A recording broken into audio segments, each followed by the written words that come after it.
Boa noite. Boa noite. Papa envia mensagem de vídeo a participantes de encontro sobre o Dia Mundial dos Enfermos. No Piauí, Tribunal Diocesano reúne provas e ouve testemunhas para a beatificação do padre Pedro Balsi. Escola de capacitação.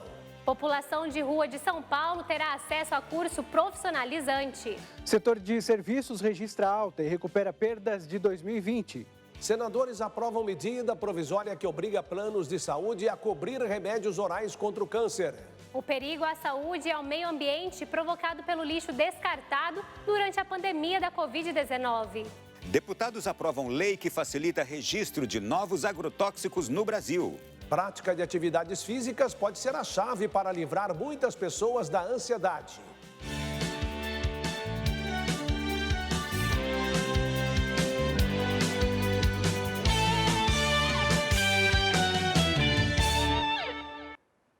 A vocação e missão pelo cuidado humano integral deve renovar os carismas no campo da saúde para que não falte a proximidade com as pessoas que sofrem. Palavras do Papa Francisco em mensagem de vídeo enviada aos participantes de um encontro que trata do Dia Mundial dos Doentes, a ser celebrado nesta sexta-feira. O encontro foi organizado pelo Dicastério para o Serviço do Desenvolvimento Humano para discutir o significado, os objetivos e desafios do Dia Mundial dos Doentes. Na mensagem enviada pelo Papa aos participantes, ele agradece aos que na igreja e na sociedade estão amorosamente próximos de quem sofre. O Santo Padre disse que nunca devemos esquecer a singularidade de cada paciente, com sua dignidade e sua própria fragilidade. Recordou que o doente precisa ser tratado por inteiro, corpo, mente, afetos, liberdade e espiritualidade. Francisco também tocou no tema da desigualdade no acesso ao tratamento de saúde. Diz que para curar esse vírus social, o antídoto é a cultura da fraternidade, fundada na consciência de que somos todos iguais. O Papa ainda falou que se lembra sempre dos religiosos e missionários que passam a vida cuidando dos doentes mais pobres e de exemplos de santos que, vivendo assim, fundaram congregações com essa missão. E pediu que essa vocação se renove em toda a igreja. Por fim, o Papa Francisco agradeceu aos familiares que não abandonam seus doentes e cuidam bem deles. Também os médicos, enfermeiros, farmacêuticos e todos os trabalhadores de saúde e, é claro, muitos voluntários. Disse rezar de modo particular por todos os doentes em todos os cantos do mundo, especialmente por aqueles que estão mais sozinhos e não têm acesso aos serviços de saúde. O Dia Mundial dos Enfermos vai ser celebrado amanhã, dia 11 de fevereiro, também memória litúrgica de Nossa Senhora de Lourdes. De Roma, Alísia Costa para o Canção Nova Notícias. Ainda nesta edição, voltaremos a falar sobre o Dia do Enfermo. O diretor da Sala de Imprensa da Santa Sé, Matteo Bruni, comunicou hoje que o Papa Francisco vai para a República de Malta nos dias 2 e 3 de abril.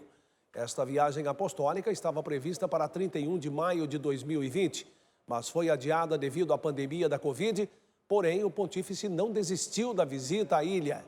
No comunicado, Matteo Bruni escreve que, aceitando o convite do presidente da República de Malta, das autoridades e da Igreja Católica do país, o Papa Francisco fará a viagem apostólica a Malta, onde visitará as cidades de Valletta, Rabat, Floriana e a Ilha de Gozo. O programa de viagem e outros detalhes da visita serão anunciados em breve.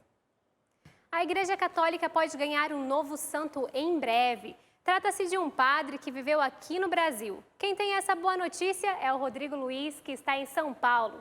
Boa noite, Rodrigo.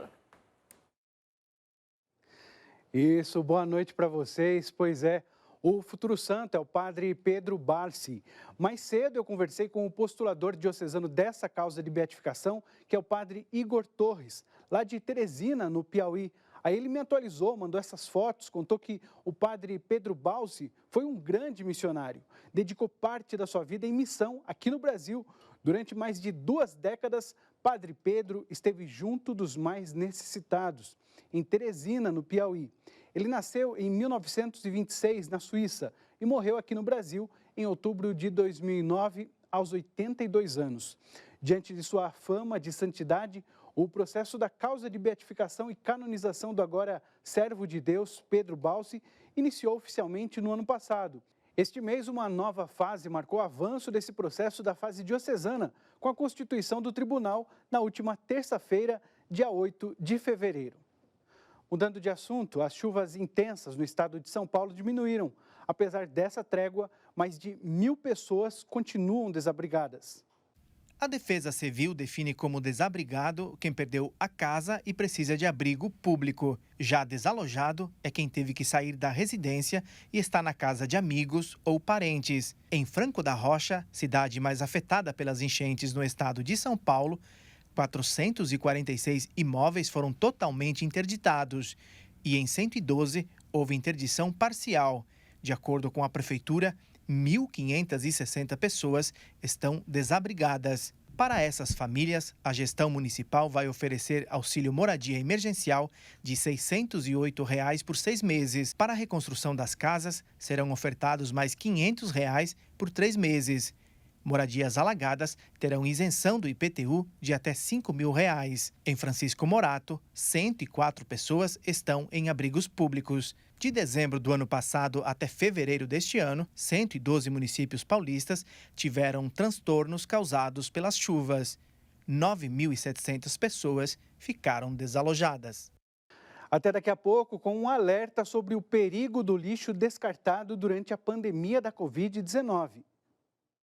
Ok, Rodrigo, até já. Olha, na cidade de Santa Luzia, região metropolitana de Belo Horizonte, uma exposição apresenta uma tradição centenária sobre Nossa Senhora das Dores.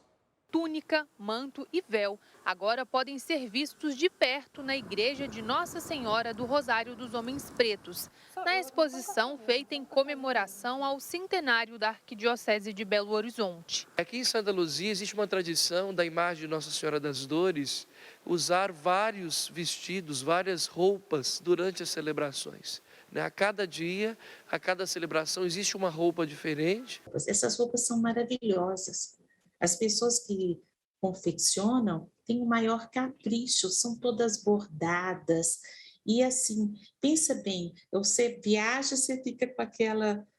Tem que levar alguma coisa para Nossa Senhora das Dores. Então é muito diferente das outras cidades. E se engana quem pensa que essa exposição é apenas sobre peças de roupas que são usadas em Nossa Senhora. Através de cada uma dessas vestes, o visitante tem a oportunidade de se unir às dores de Maria. Então, à medida que vai se viver no centenário, se começa ele com as roupas mais claras, um roxo mais brando, um lilás. E à medida que o centenário vai avançando, voltando para a paixão, morte e ressurreição de Jesus, as roupas vão ficando mais escuras, o roxo mais fechado. A Sexta-feira Santa, que é o sepultamento de Jesus, então já usa o preto, o sinal de luto, né? E no domingo da alegria, que é a ressurreição, ela toda de branco. Para Helena foi emocionante ver tantas peças em um só lugar. Não imaginava que havia tantas peças, não?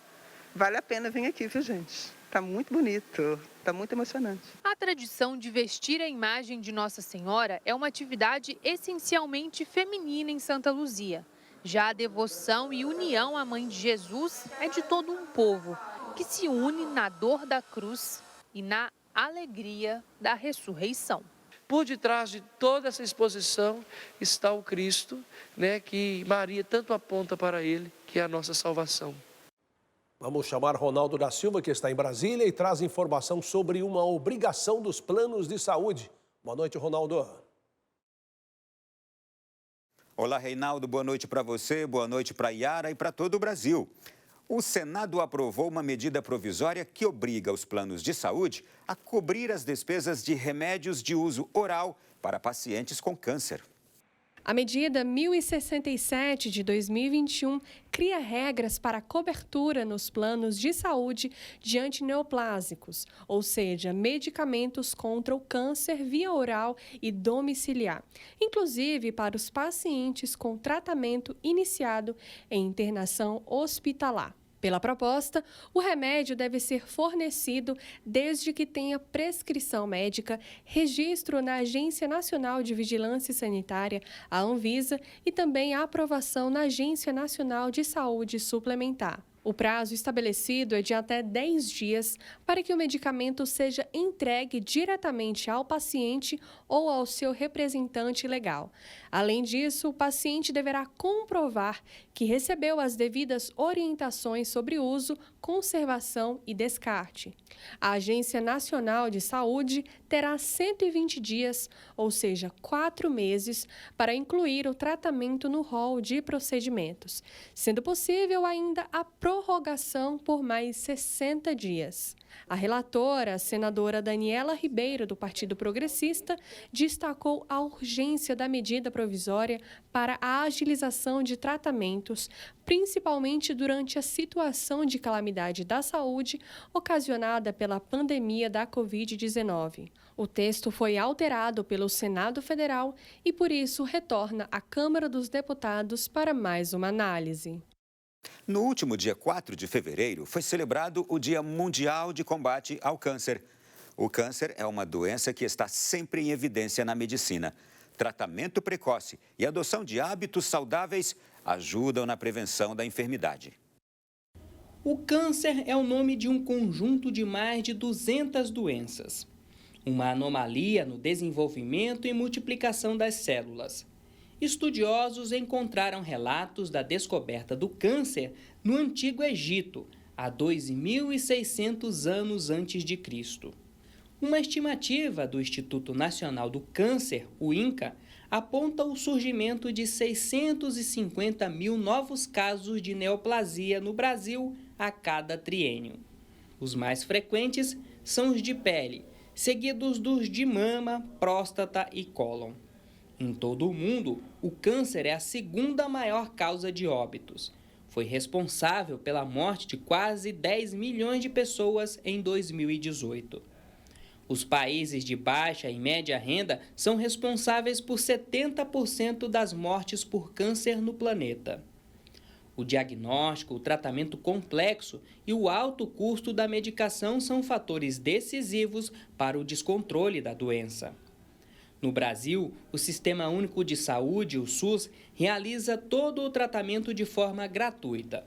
Mas a rede de saúde não suporta a quantidade de novos pacientes que acabam esperando meses por uma vaga. Pesquisas já demonstram que a adoção de hábitos saudáveis contribuem para a prevenção do câncer. As chances de desenvolver a doença são menores em pessoas que não fumam, não ingerem bebidas alcoólicas e mantêm uma dieta rica em frutas, verduras e vegetais. O hábito de atividade física também é fundamental para uma vida saudável. Eu aproveito essa reportagem para lembrar que câncer e o cuidado com a pessoa enferma é o tema do Além da Notícia de hoje, que retorna com conteúdo inédito em 2022. A gente tem um encontro especial sobre esse tema daqui a pouco, às 10 da noite. Agora vamos a São Paulo para saber mais informações com o Rodrigo Luiz sobre o alerta feito pela Organização Mundial da Saúde em relação ao descarte de lixo nesse período da pandemia. Rodrigo, é com você.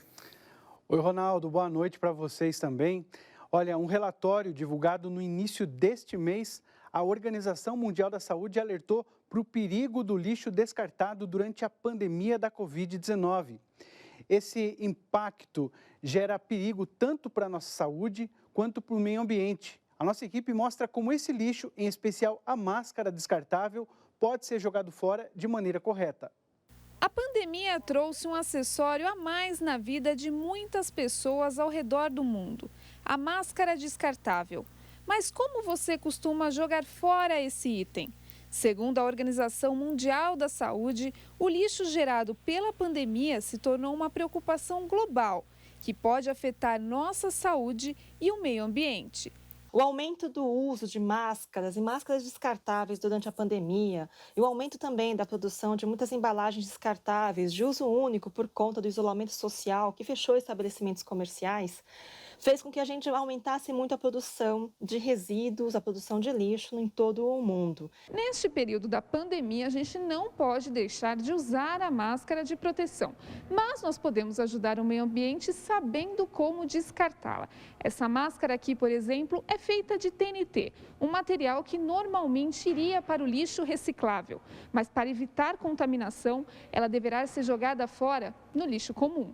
Elas devem ser descartadas num lixo separado, que tem a tampa. Então, tem aqui um lixinho, tem a tampa, ela vai direto para cá, ela fica aqui, separada do convívio. Se você está conseguindo andar por aí com um saquinho e consegue, na própria embalagem, descartar, você guarda dentro da bolsa. E não é só o descarte de máscaras. O álcool em gel, por exemplo, que tanto utilizamos, pode gerar muito lixo plástico.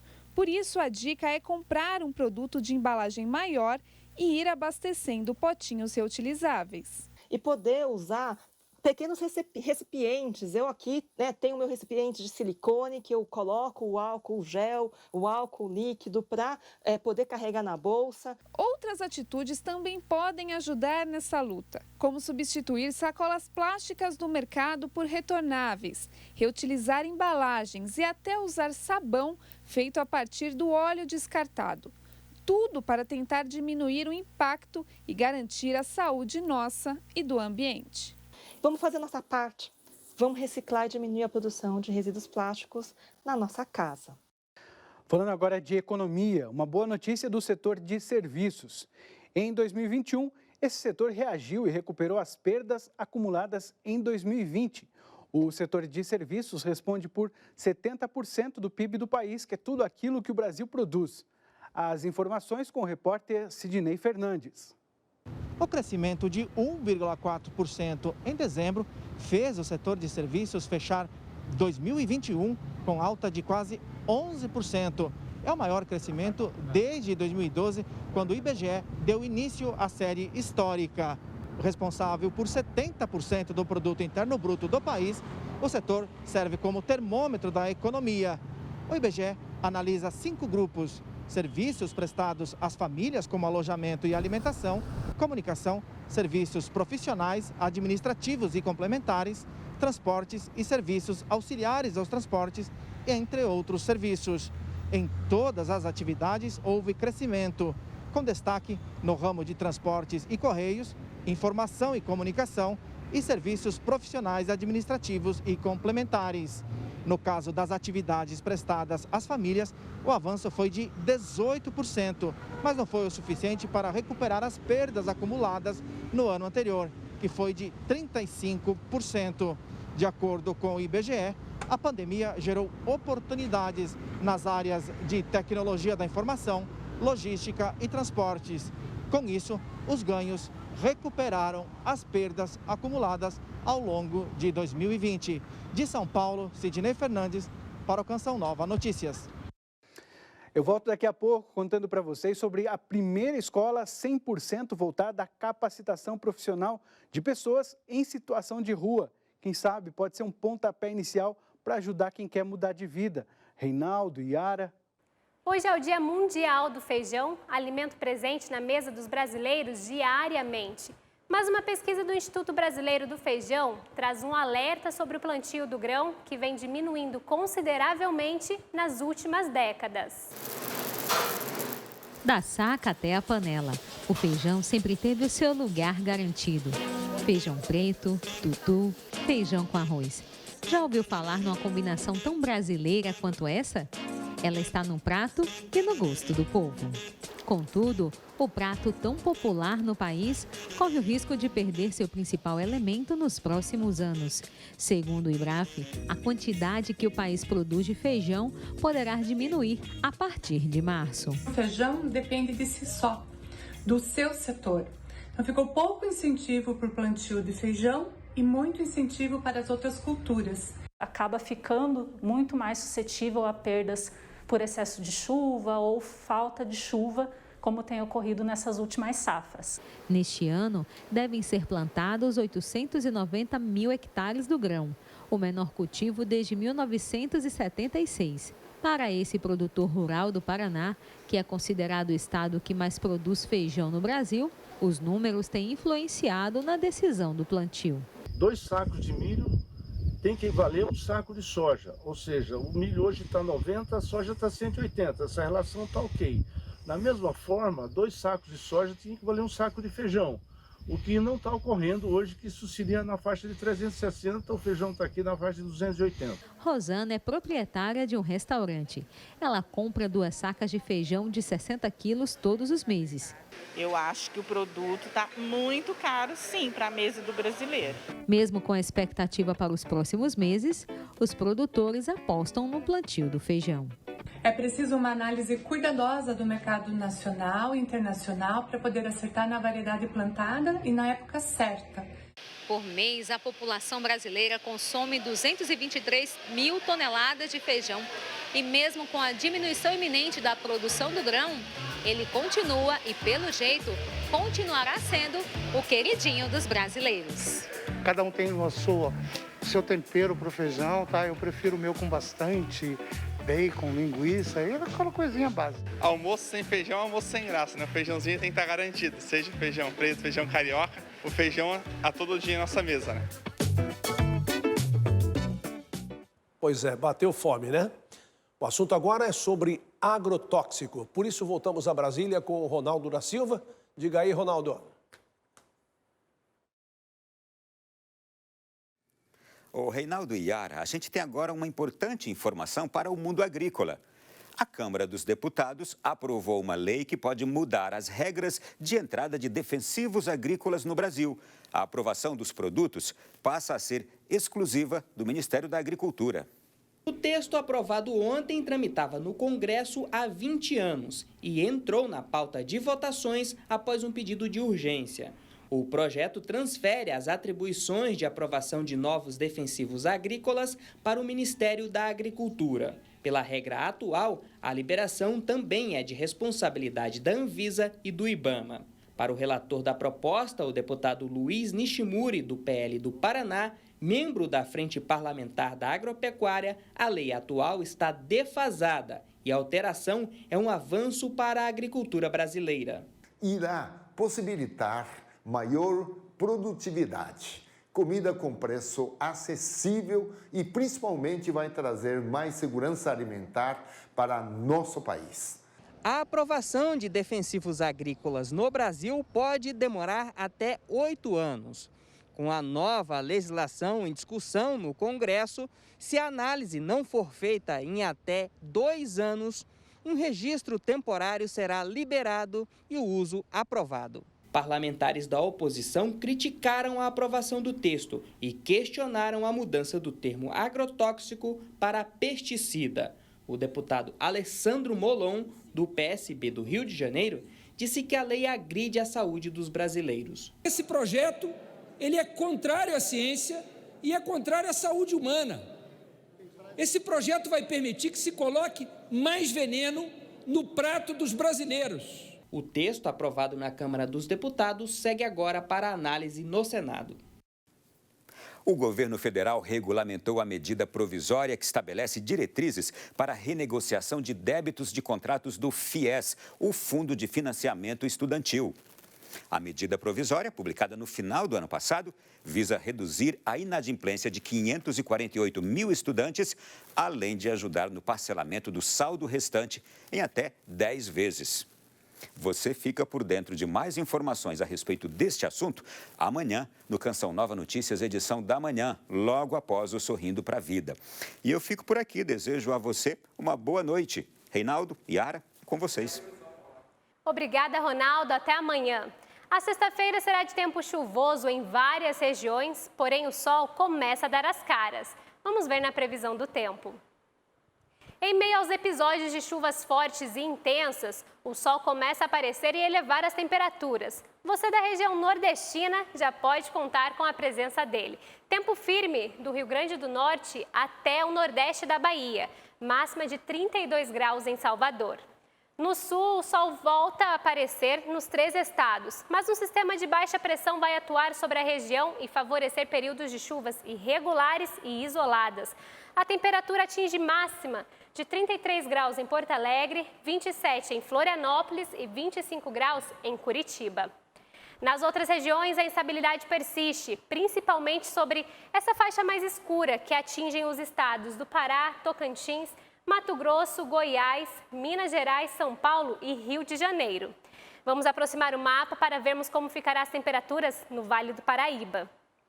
Aqui em Cachoeira Paulista, o sol aparece, porém as pancadas de chuva também marcam presença.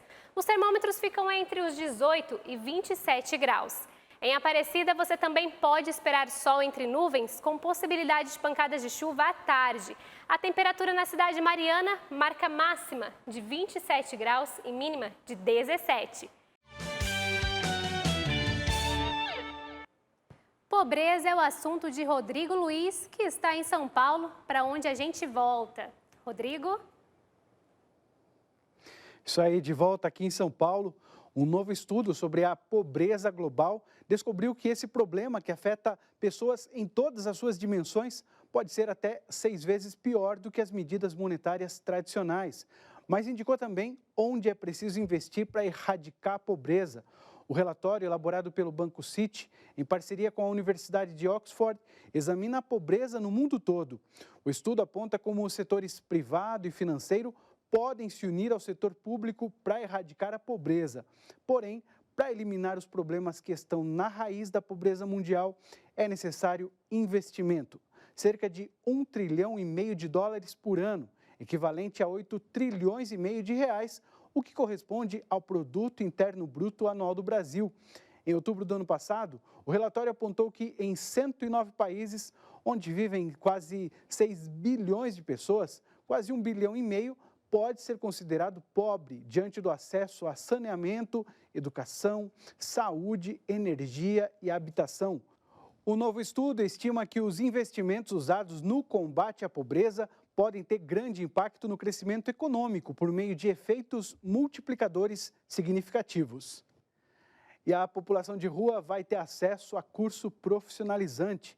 Inaugurada hoje aqui em São Paulo, a primeira escola 100% voltada à capacitação profissional de pessoas em situação de rua. Fica bem no centro da cidade, lá no bairro de Santa Cecília.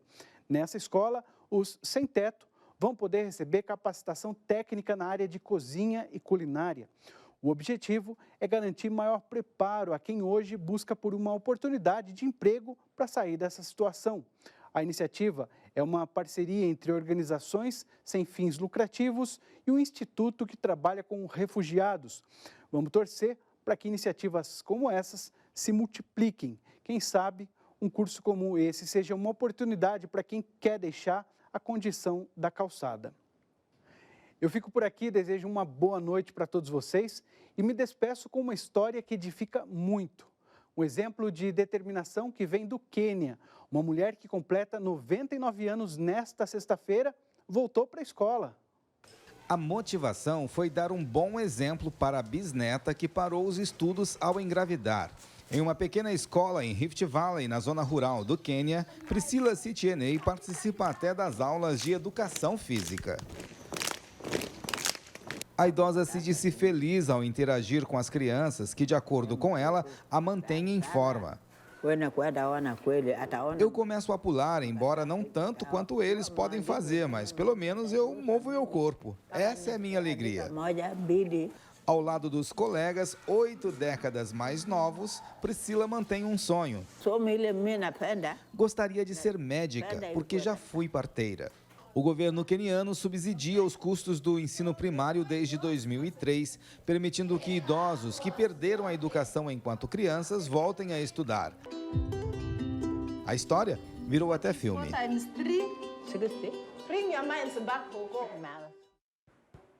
Que história bonita de determinação dessa queniana. A prática de atividades físicas pode ser a chave para livrar muitas pessoas da ansiedade. E é bom cuidar logo desse transtorno, porque em níveis elevados pode levar a pessoa à depressão. Pois é, um estudo publicado na revista científica Fronteiras em Psiquiatria revelou que aqueles que não são sedentários reduzem em 50% as chances de sofrer de ansiedade clínica. Muita gente já aproveita aquilo que a ciência comprova. A atividade física tem efeito relaxante no corpo e na mente também. Segundo a OMS, a Organização Mundial da Saúde, 30 minutos de caminhada diária têm bons efeitos na saúde mental.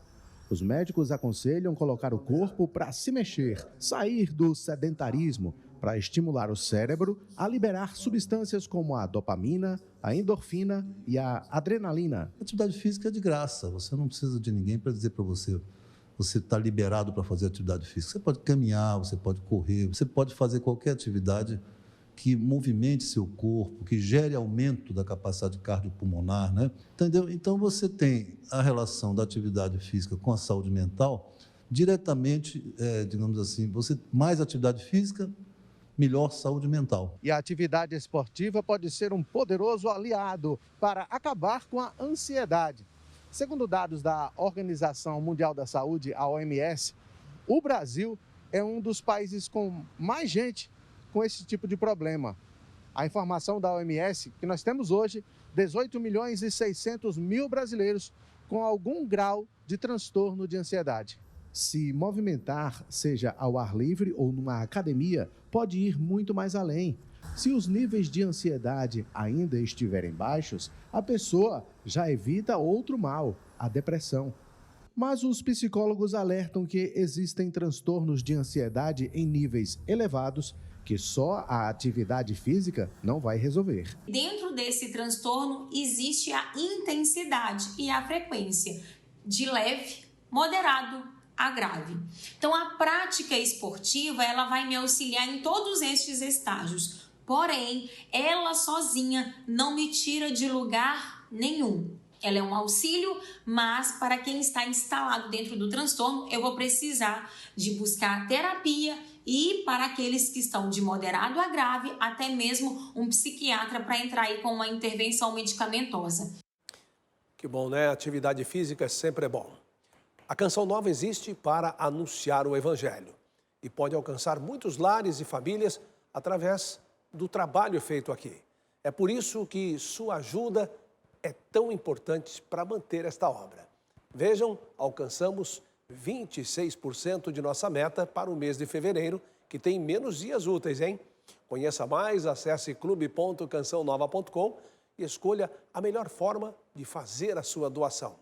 Obrigado por seu comprometimento e fidelidade. Durante uma celebração na paróquia do Cristo Redentor, na semana passada em Taipei, foram nomeados os novos membros da Secretaria-Geral dos Jovens da Terra de Jesus. Durante a celebração foram anunciados os nomes dos novos membros dos comitês da Secretaria-Geral dos Jovens da Terra Santa e cerca de 70 jovens renovaram suas promessas de serviço e adesão a esta associação. Esse é o momento oportuno para pregar a verdadeira mensagem de Jesus, a mensagem da esperança, a verdadeira esperança. Queremos chegar a todos os jovens que se distanciaram da igreja, mas ainda têm esperança. O patriarca, na sua homilia, convidou os jovens a difundirem a mensagem de alegria e esperança. A liderança é um dos maiores desafios que enfrentamos como cristãos. Precisamos de líderes em nossas comunidades porque não há comunidade sem líder. Espero que esses novos líderes tragam para nossas comunidades em toda a Palestina uma visão, uma capacidade de criar comunidade e pertencimento. Desde pequena, sei que tenho uma missão nesta vida e a cada dia ela fica mais clara. A nomeação de hoje para a Secretaria-Geral dos Jovens da Terra de Jesus me fez sentir com mais clareza qual é a minha missão, para onde vou, o grupo que devo ajudar e a consciência do que posso fazer para isso. Criar uma geração de líderes que assumam responsabilidades na sociedade, na igreja e na família, que trabalhem com espírito de unidade, seguindo o exemplo da primeira comunidade cristã, engajados no voluntariado e em projetos de desenvolvimento espiritual, humano e social. Essa é a mensagem dos jovens da Terra de Jesus, que ressoou mais uma vez de Taipei.